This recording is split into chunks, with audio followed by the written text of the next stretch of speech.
Good morning, everyone. Today's topic of discussion is chronic limb threatening ischemia.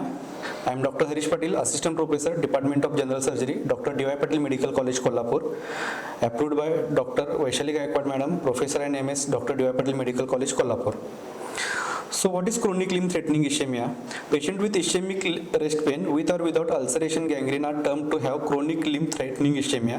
These patients should be considered to have imminently threatened leg and requires urgent vascular assessment or revascularization to prevent major amputation.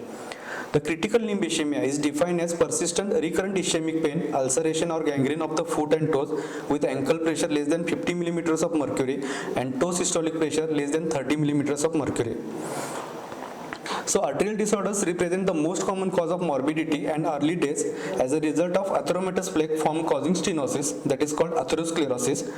The stenosis produces symptoms and signs that are related to organ supply. For example, in lower limb, patient present with claudication, rest pain and gangrene. In myocardium, patient present with angina and myocardial infarction. In brain, patient present with transient ischemic attacks and stroke. And intestine, patient present with abdominal pain and infarction. The severity of the symptoms are related to the size of the vessel occluded and whether the stenosis occurred suddenly or acute in previously normal artery or gradually, that is chronic, in progressive narrowing of the artery over the time. In chronic stenosis, symptoms may be absent or delayed despite of significant steno-occlusive disease as a result of development of collateral circulation. So what is the presentation? The patient present with intermittent claudication, rest pain, non-healing ulcer, gangrene that may be dry or wet type, disturbance of the sleep, superficial thrombophlebitis, impotence and paresthesia.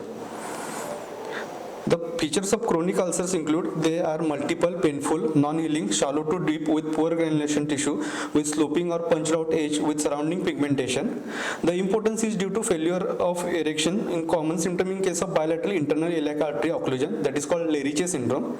And paresthesia is due to neurogenic involvement. When the muscle pain begins, the patient often feels numbness, pins and needle sensation and other types of paresthesia in skin of the foot. This is due to shunting of the blood from skin to the muscles. It is common in diabetic patients. The signs of chronic ischemia include the skin is thin and shiny, there is loss of hair, loss of subcutaneous fat, brittle nails with transverse ridge, there is interdigital cracks, wasting of the muscles of the foot, and minor ulceration in pressure areas such as heel, malleoli, tip of the toes, etc. So what is intermittent claudication?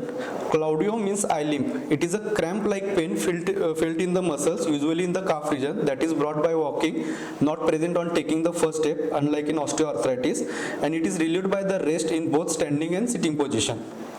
It is the muscle pain due to accumulation of the excessive pee substance owing to inadequate blood flow. The patient characteristically describes pain that is worse at night and may be lessened by hanging the foot out of the bed or by sleeping on the chair. Even the pressure on the claws of the foot may cause exacerbate the pain.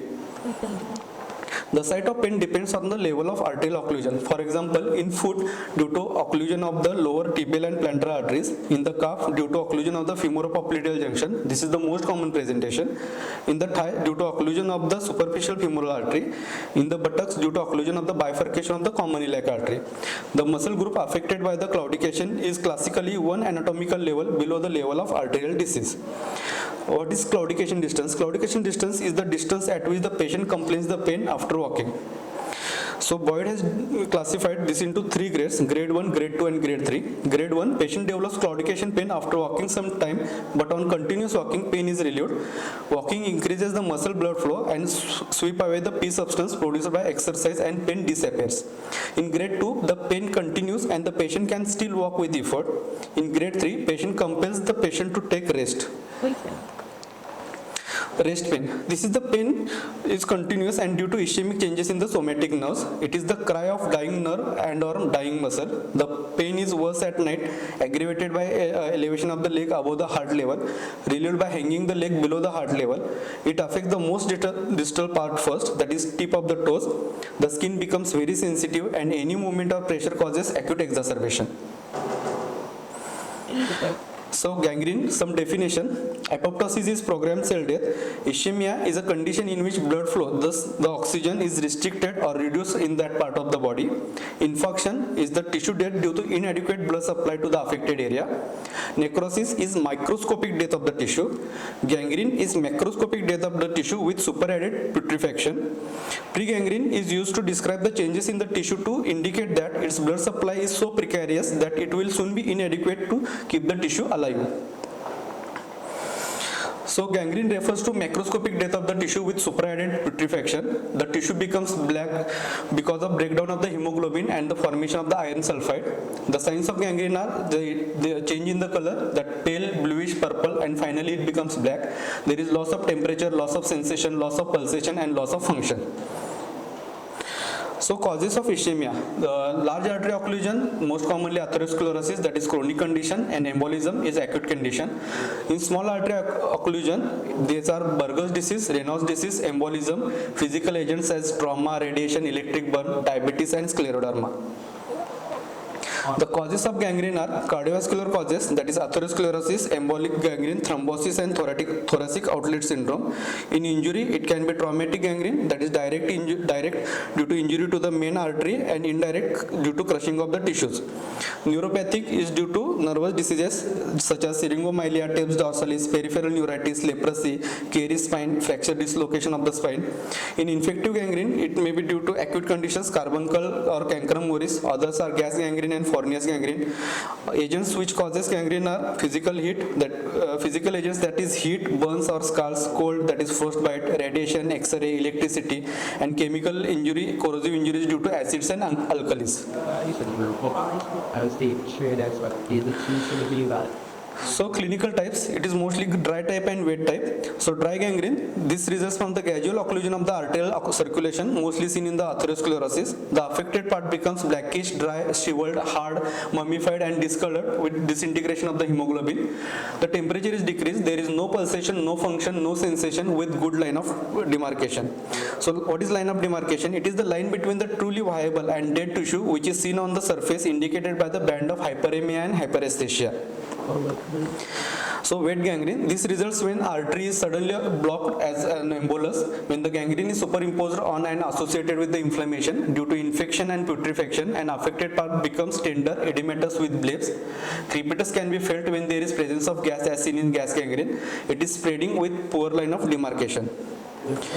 Coming to the differential diagnosis includes senile gangrene, that is atherosclerotic gangrene, Burgers disease, that is thromboangiitis obliterans, Raynaud's disease, embolic gangrene, thoracic outlet syndrome, infective gangrene, diabetic gangrene, and neuropathic gangrene. So investigations, routine blood investigations, urine examination, X-ray of the affected part, ECG, echo, TMT, exercise testing, ABG and PFT to rule out severe lung disease, Doppler study, and angiography that includes conventional arteriography, CT angiography, digital subtraction angiography, and MR angiography. So treatment, conservative line of treatment includes lifestyle modification, proper nutrition, regular exercise, at least 2 hours of exercise per week for 3 months, weight reduction, local care of the foot, risk factor management, and smoking cessation.